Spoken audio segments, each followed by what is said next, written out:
MG Road, Indore, the cleanest city of India. I love you Indore and I love you. गीत सुनाता चला मंजिल पे मेरी नजर, मैं दुनिया से बेखबर बीती बातों पे धूल उड़ाता चला.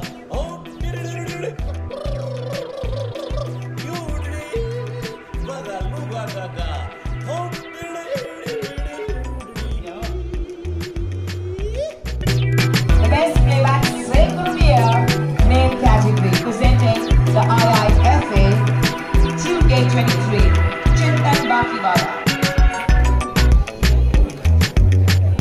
भाई हाँ बजाते हो और चेतन जी would you like to Sing, yes sir. सभी को बहुत बहुत प्रणाम वंदन और really feeling privilege on this stage today. Akhilesh Singh ji को मैं बहुत बहुत प्रणाम और धन्यवाद दूंगा. साथ ही पद्मिनी मैडम और सभी मान्य अतिथियाँ जो हैं स्टेज पे. मेरे को मैं ये गाना और ये ट्रॉफी मेरे म्यूजिक कंपोजर जो संजीव चतुर्वेदी जी को डेडिकेट करता हूँ. उन्होंने इस गाने के लिए म्यूजिक दिया और मेरी को सिंगर रानी रानी जी, आप दोनों को बहुत बहुत धन्यवाद. साथ ही जैसे पद्मिनी मैडम यहाँ पर खड़े हैं तो सौतन का एक लाइन जो किशोर दा गाए थे वो आप सबके सामने था. म्यूजिक कम करने की कब से इशारे कर रही हूँ. आज का परिचय के साथ शुरू करेंगे, बहुत अच्छा है. जी मेरा नाम चिंतन बाकीवाला है और मैं प्लेबैक सिंगर हूँ बॉलीवुड के अंदर. और काफ़ी अभी मैं करीब 7 से ज़्यादा फिल्मों में क्षेत्रीय और हिंदी फिल्मों में मैं गा चुका हूँ. और साथ में मैं कोई भी बात चालू करूँ उसके पहले एकदम से मुझे इस अवार्ड को देखते हुए और आज मुझे एक आप सबके आशीर्वाद से अवार्ड मिला, उसके लिए कुछ लाइन मुझे किशोर दा की याद आ रही है. लिए सपने निगाहों में चला हूँ तेरी राहों में, लिए सपने निगाहों में चला हूँ तेरी राहों में, जिंदगी आ रहा हूँ मैं. तो ये मैंने इसलिए गाया कि ये एक बहुत ही खूबसूरत सा आगाज़ है 2024 के लिए. मुझे best singer in male category मेरे खुद के ओरिजिनल सॉन्ग के लिए आंखों की गुजारिश के लिए मुझे ये अवार्ड मिला है, जिसके लिए मैं मेरे देवी देवताओं को, मेरे भगवान को और मेरे माता पिता को, मेरे परिवार को और साथ ही मेरे सभी वेल विशर्स, फैंस और संगीत के सभी रसिकों को मैं बहुत बहुत धन्यवाद देता हूँ. सर किशोर दा की अगर बात करें, कब से आप गा रहे हैं और आपका नाम जो है रॉक स्टार कैसे पड़ा? मैं एक्चुअली जब गा रहा हूँ ये तो मुझे होश में नहीं है, तब से शायद गा रहा हूँ.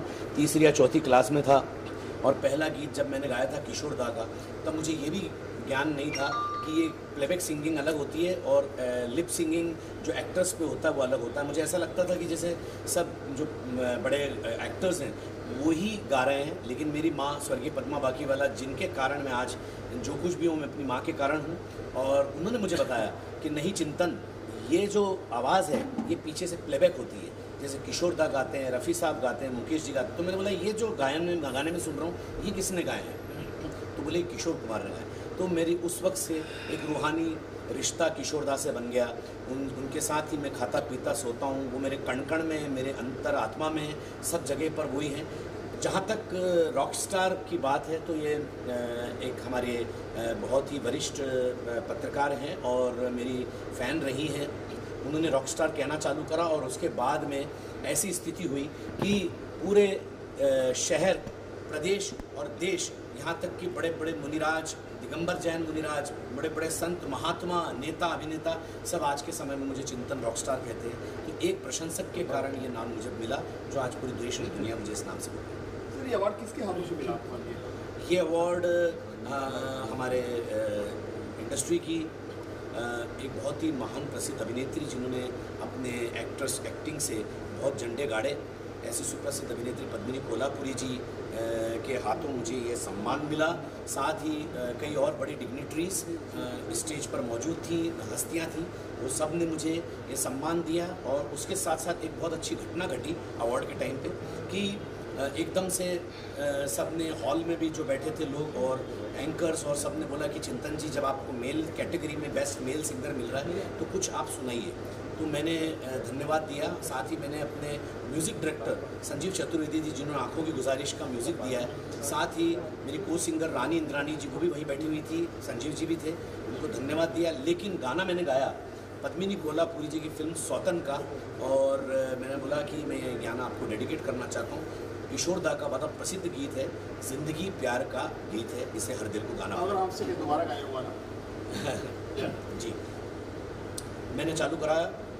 जिंदगी एक मुस्कान है, दर्द की कोई पहचान है, जिंदगी एक मेहमान है, छोड़ संसार जाना पड़ेगा, जिंदगी प्यार का गीत है,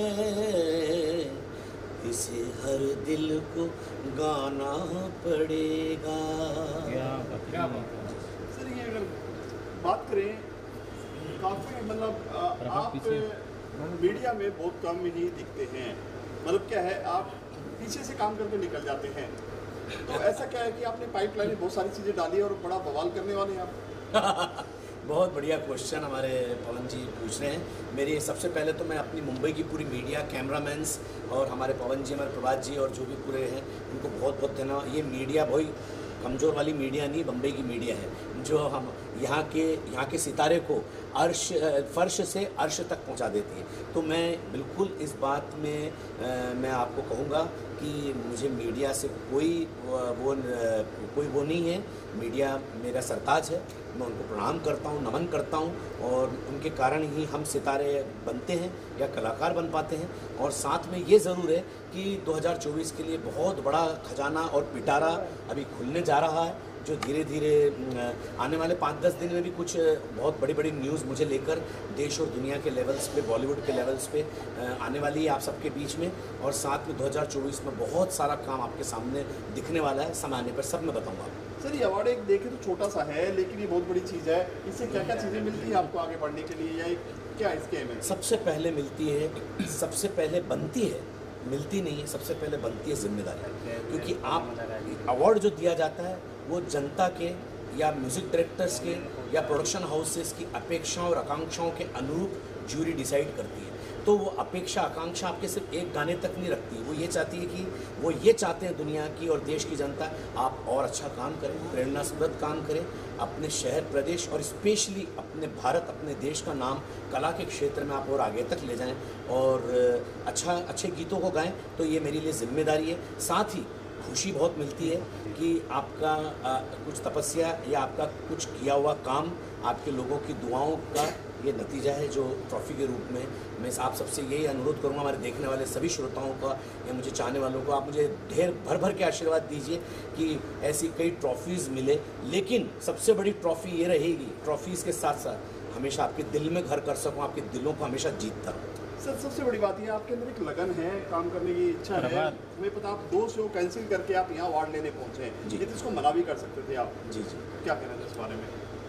शोज़ भी हमारे टाइम हमने देखा, आपको पहले भी देखा था, एक जैन समाज ने आपको बुलाया था, सुबह 6 बजे की फ्लाइट पकड़ के आप मुंबई आए थे। जी जी, एक्चुअली क्या है कि हम साल भर या दिन रात हम एक सपने को लेकर मेहनत करते हैं, और वो सपना कहीं ना कहीं लोगों की दुआओं से एक सोविनियर जैसा, अभी आपने पवन भी अभी आप जस्ट कहा कि एक छोटी सी ट्रॉफ़ी है दिखने की, लेकिन ये छोटी सी ट्रॉफ़ी शायद लाखों और करोड़ों रुपए से ऊपर की है, क्योंकि इसमें माँ सरस्वती का सम्मान है, इसमें आपकी कला का सम्मान है। और कला के सम्मान को लेने के लिए अगर आपको कभी 1-2 शोज़ भी छोड़ना पड़े, या आपको कोई ज़रूरी कोई आपकी मीटिंग हो या बिज़नेस मीटिंग हो, क्योंकि मैं पेशे से एक बिज़नेसमैन भी हूँ, तो आपको अगर कोई भी चीज़ का हो तो मेरे ख्याल से उसको छोड़ के आपको ये लेने आना चाहिए, क्योंकि इसमें 140 करोड़ लोगों की दुआएं हैं। तो इससे बड़ी, मेरे ख्याल से जनता से बड़ी कोई ताकत ही नहीं है इस देश और दुनिया के अंदर, तो इसलिए मैं इसको हमेशा स्वीकारता हूँ। सर सबसे बड़ी बात ये है, आप चाहे तो बड़े बड़े स्टार को खरीद सकते हैं, फिल्म बना सकते हैं, सब कुछ कर सकते हैं, लेकिन आप एक सिंगिंग करते हैं, सिंगिंग करके डाउन टू अर्थ रहते हैं जी। तो मतलब किसी के, आप कोई किंग खान नहीं है, खान फैमिली से नहीं है, लेकिन आप मेहनत करके यहाँ तक पहुँचे हैं। जितना पैसा एक नामचीन लोगों में आपकी गिनती की जाती है इंदौर में, क्या कहना चाहेंगे? यही एक सबसे बड़ा मेरे माता पिता के द्वारा मुझे संस्कार में मिला है, और कहीं ना कहीं मैं चाहूँगा ये भी बोलना चाहूँगा कि कोई पूर्व जन्म के कुछ मेरे में संस्कार ऐसे हैं कि और मेरे माता पिता की कि जो आपने कहा, मेरे को चाहे बड़े बड़े और अवार्ड्स भी मिल जाएं देश और दुनिया के, लेकिन जिस प्रकार से आप अभी मुझे देख रहे हैं और सुन रहे हैं, मैं हमेशा वैसे ही रहूँगा।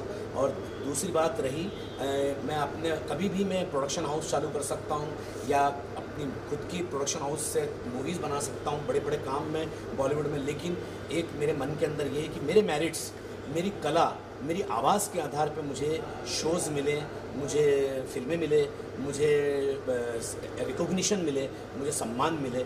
आगे चल के अगर कभी कुछ ऐसा होगा, कुछ सालों के बाद में कुछ ऐसा मन करेगा और अपने शहर के लिए, इंदौर शहर के लिए, बम्बई के लिए एकेडमी भी लाना हुआ, प्रोडक्शन हाउस भी लाना हुआ, तो मैं करूँगा। सर, इंदौर बरेली जो है गवालों का शहर कहा जाता है कि गाने वाले सबसे ज़्यादा इंदौर, भोपाल और बरेली में है जी। इसमें आपसे ज़्यादा क्या कहना चाहेंगे? बिल्कुल सही कहा आपने। चाहे लता मंगेशकर जो वो भी एमपी से ही है, किशोर दा भी एमपी से ही बिलोंग करते थे, क्या कहना चाहोगे? किशोर दा ने इंदौर में शिक्षा ली और खंडवा में जन्मे। लता भाई तो इंदौर में ही जन्म ली। आशा भोसले जी तो आज भी इंदौर को याद करती हैं।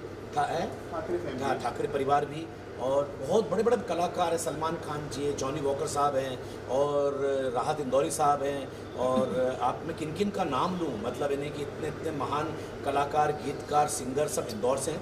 और जो है मैं यही कहूँगा कि इंदौर में आज भी बेहद बहुत शानदार प्रतिभाएं हैं, लेकिन उनको उस तरीके से समझ में नहीं आ रहा है कि प्लेटफॉर्म उनको कैसे मिले। वो सीख तो रहे हैं बड़े गुरुकुल या एकेडमीज़ में इंदौर के अंदर, लेकिन उनको बाद में, जिसको हम इंग्लिश में कहते हैं प्लेसमेंट, वो प्लेसमेंट का ज़रिया इंदौर के जो गुरु हैं या संगीत एकेडमी वाले हैं, वो उस चीज़ का नहीं कर पा रहे हैं। और उस चीज़ के लिए मुझे आने वाले कुछ टाइम के अंदर, कुछ सालों में, मैं चाहता हूँ कि मैं उन प्रतिभाओं को मुंबई लेकर आऊँ, और फिर वो बड़े बड़े म्यूज़िक डायरेक्टर्स, गीतकार के गीतों को गाएं, अपना जीवन भी चलाएं और साथ में इंदौर का नाम भी रोशन करें। जीवन चलते रहना, आज चाबी लग गई यहाँ पे, अब कितना दौड़ेंगे आप? फुल स्पीड से, क्योंकि मैं आपको बताना चाहूँगा, कल ही मैं अपने जैन तीर्थ बेंगलोर के पास श्रवणबेलगोला पहाड़ पे से मतलब हज़ारों हजार सीढ़ियाँ चढ़ के आए, और उसके बाद में भी मैं सुबह से शायद बैठा नहीं हूँ, सुबह से ही भाग रहा हूँ, दौड़ रहा हूँ। तो आज से लग रहा है मुझे कि इतनी एनर्जी आ गई, और अभी तो साल का आखिरी बस 2 सप्ताह रह गए हैं, और लेकिन जाते जाते साल बहुत खुशखबरी इस ट्रॉफ़ी के माध्यम से मुझे देखे जा रहा है, जिससे 2024 में 24 घंटे, जो 2024 में 20 के बाद जो 24 है, वो मतलब 24 आवर्स मुझे काम करना है। अपना आइडल किसको मानते हैं? आखिरी सवाल। मेरे आइडल संगीत और जीवन के हर पल में मेरी माँ है, मेरी स्वर्गीय पद्मा बाकीवाला, जिन्होंने मुझे हर पल सिखाया। मैं किशोर दा को भी दूसरे नंबर पे द्वितीय मानता हूँ, क्योंकि मेरे को माँ ने परिचय करवाया किशोर दा से, तब जाके मैंने किशोर दा को जाना। तो मैं आप सबसे भी यही कहना चाहूँगा कि सबसे पहला अगर हमारे जीवन में कोई गुरु होता है तो माँ होती है, और मर्यादा का कोई पाठ अगर हमको पढ़ाता है तो हमारे पिता होते हैं। तो माता पिता से बड़ा कोई तीर्थ नहीं है। अगर आपने अपने माता पिता को पूज लिया, अपनी मातृभूमि को का रज को, अपने चरण को उनके अपने शीश पे लगाया, मैं बता रहा हूँ ऐसी हज़ारों हज़ार ट्रॉफियाँ आपको भी मिल सकती हैं। तो ज़्यादातर गाने बोल रहे हैं। मैं अपना गाना जो मेरे को, जिसके लिए आज मेरे को ये अवार्ड मिला है, मेरे प्राइवेट, मेरा song for original song as best singer, मैं वो उसकी कुछ लाइन आपको समझ। आँखों की गुजारिश है, आँखों में ही बस जाओ, जिद छोड़ दो जाने की, इस दिल में ही रुक जाओ। जन्नत सा लगे लम्हा, जिस लम्हे में शामिल तू, मुझे अपना बना लो यार, मेरे बन के ही रह जाओ। आँखों की गुजारिश है, आँखों की गुजारिश है, आँखों की गुजारिश है, आँखों की गुजारिश है। Thank you. Thank you. बहुत बढ़िया।